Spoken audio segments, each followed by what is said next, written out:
I wanted to talk about the Lakers today, mainly because I've been online. I've seen all the speculation, all the trade machine, fake trades, and a lot of different hypotheticals just being pitched on how the Lakers can get a third star, particularly the names Trae Young and Donovan Mitchell.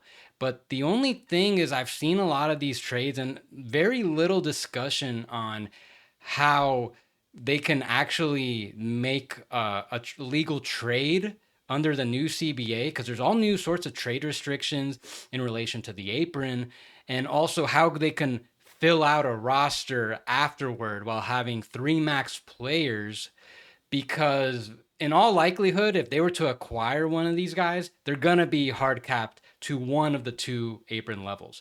So in this video, I wanted to talk about the Lakers' upcoming payroll, go over some contract scenarios for some of their key players, mainly LeBron James and D'Angelo Russell, see how they factor into things, and go over some hypothetical trades that actually work where they could technically acquire a guy like Trae Young or Donovan Mitchell. So here's the Lakers payroll heading into next season so far. Still not 100% concrete. There's still a couple pending player options, mainly with LeBron James, D'Angelo Russell, a couple minimum guys towards the bottom. And I'm including the Lakers 2024 first because I think the Pelicans most likely choose to defer the first round pick to 2025. And they'll be pretty well into the tax, but the biggest thing to note is the relationship to the apron levels, because that's going to determine what type of trade rules they're going to have to abide by. Now, any trade, whether it's trading for a player like Trae Young or Donovan Mitchell, will certainly hard cap them at least to the second apron.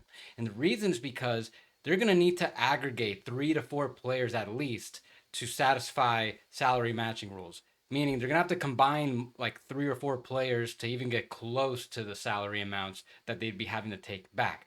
So teams that aggregate players now under the new CBA cannot go above the second tax apron level, that $178.7 million amount, which the Lakers probably weren't going to do anyways. But the even bigger thing to note is the relationship to the first apron, the $178.7 million amount. And in my opinion, that the Lakers are probably going to need to stay over that amount if they're trading for Trae Young. And in order to be able to exceed it, they're going to have to send out more salaries than they're taking back in.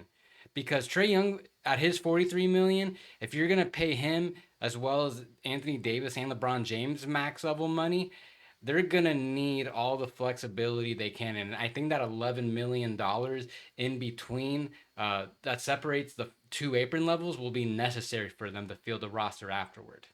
But in regards to Donovan Mitchell, his salary is pretty small enough in comparison to Trey's that the Lakers could field a roster below the first apron. I'll get into those scenarios, but in either way, the back end of the roster will probably suffer because the Lakers are sending out so many players.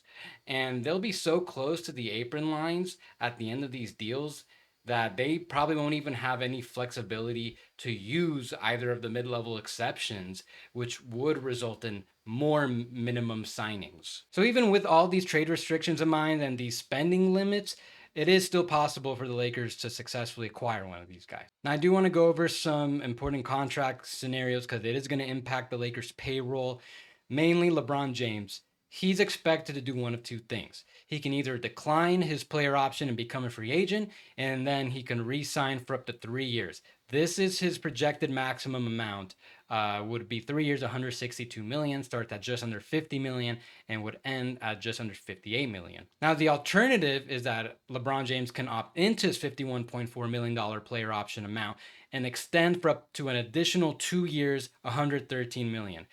He would only be limited to adding 2 more years because of the over 38 rule. But for the most part, the money is pretty identical. Over the next 3 years, if he does this, 164 million versus the 161 or 2 for if he did the opt out and resign method. But the biggest difference is leverage. If he were to opt out, then he's a free agent, and that would put a lot more pressure on the Lakers to make certain types of moves, get the roster to a position that LeBron James sees fit. And then you have D'Angelo Russell, the other more consequential player with the player option, because if he opts out, and there's already been reporting since before the playoffs that he probably will, then that's really going to complicate the Lakers' plans to make any sort of significant trade this offseason. They could still make trades, obviously, but in terms of potentially acquiring a max player like Trae Young or Donovan Mitchell, that $18 million salary he has would help a lot. But in any way, this is a contract I projected I could see him getting.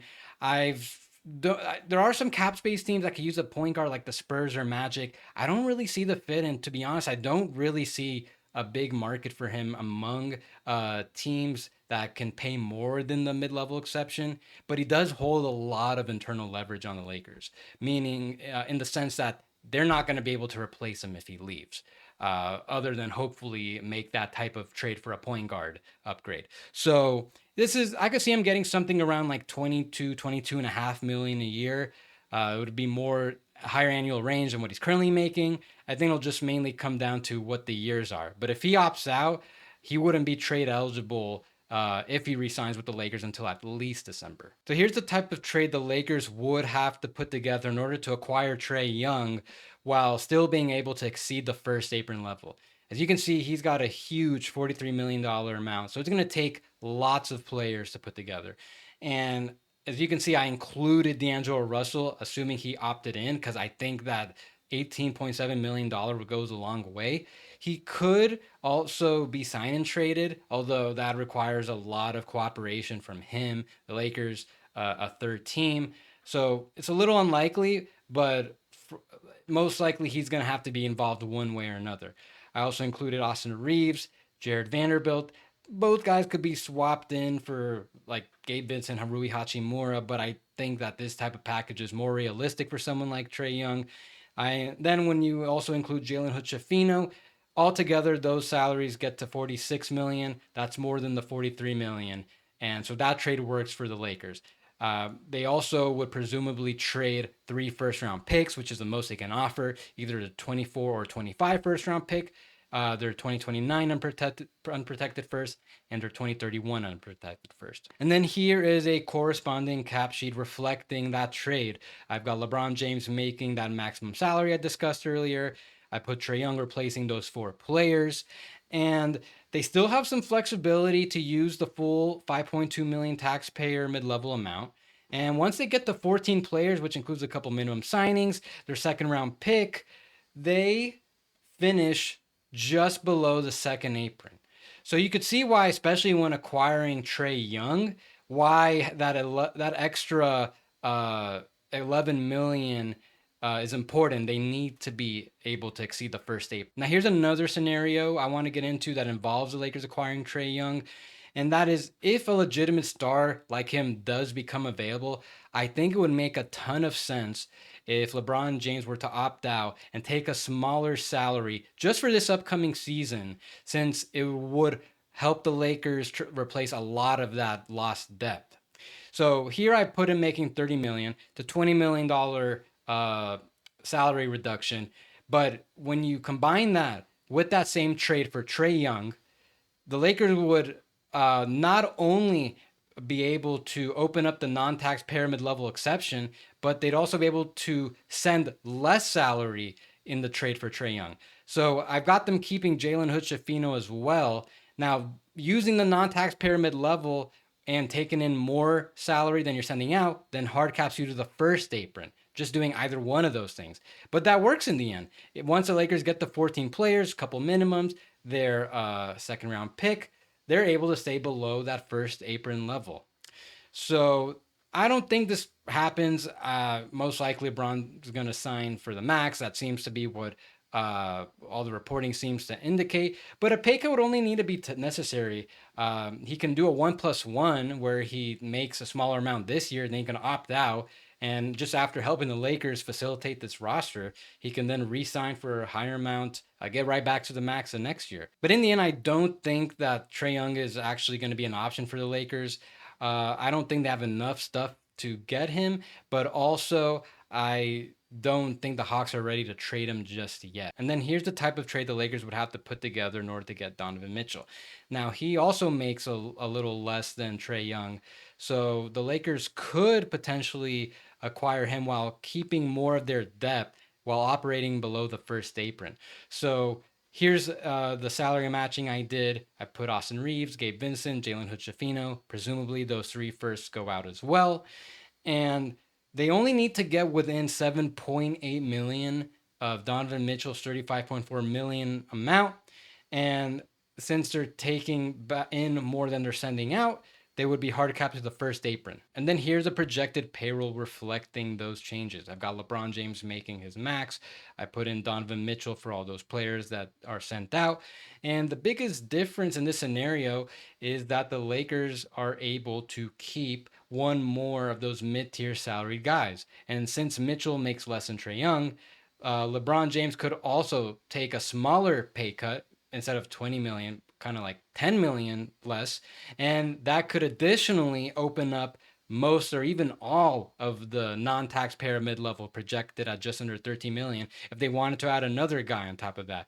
But just to keep things simple, I've got LeBron James making his max, and when you fill out the roster, they finish just below the first apron after getting the 14 players. However, just like with Trae Young, I don't think the Lakers have enough to get Donovan Mitchell, and there seems to be a pretty some positive reports on the Cleveland side that there's a good possibility that he's going to extend with them anyways. But I don't think it's quite worth it for the Lakers to do these types of trades if it's going to decimate their depth, which based on these scenarios I laid out is the most likely scenario. They would essentially be limited to signing minimum guys for the rest of the roster. And personally, I don't think they need to pursue another star guard upgrade. I think D'Angelo Russell's a perfectly fine point guard if you have the right pieces around them. And the thing they're mainly missing is more versatility at the wing. And even getting those types of players is going to be very challenging.